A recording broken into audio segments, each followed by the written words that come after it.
Hey guys, today I want to show you one option as an at-home calculator that you can access online, and that is Desmos.com.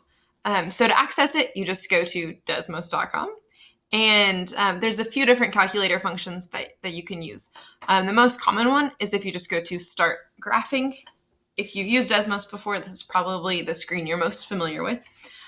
You can graph functions, y equals 4x minus 2.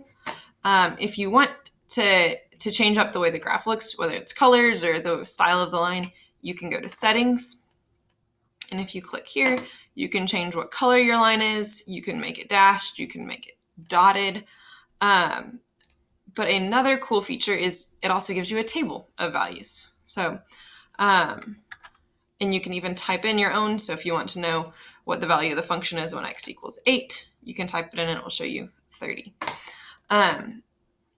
So that is one way you can use Desmos as a graphing calculator, but you can also use it as a normal calculator as well. Down here on the bottom left, it will say show keypad. If you pull that up, it will pull up this calculator down here at the bottom. You can do basic things like 4 times 6, and it will go ahead and show you that the answer is 24. But you can also do some more advanced things. As you see here, we have some absolute value, square roots, pies.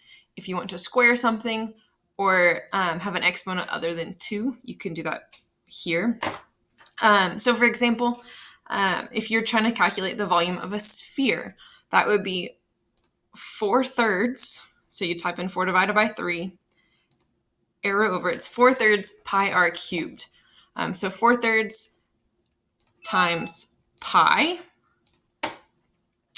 times whatever the radius is. So let's say that the radius is 5. And it's 4/3 pi r cubed. So then you would go to the exponent button here and type in 3. And it will go ahead and you don't have to press the equal sign or anything. It will just show you that the answer is 523.6 roughly. So that's another way you can use the calculator feature. If you want to just type in an alphabet, you can do that here.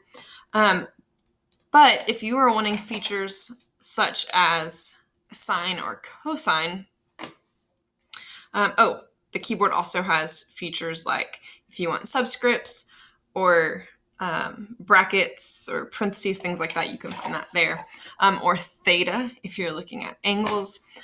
But the other one is if you go back to Desmos.com, there is a function here where you can have a basic 4-function calculator, which is really just your basic functions. That's something you could do on a phone calculator. So that's not the one I'd recommend. But if you want to use a scientific calculator, this will have some more functionality.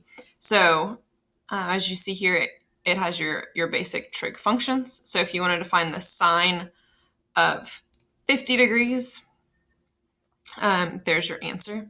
And obviously, if you're in geometry, make sure you're in degree mode. If you're doing something like calculus, you'd want to be in radian mode, but I'd recommend degree mode for most of you. So that is my quick tutorial on Desmos. I hope that is helpful.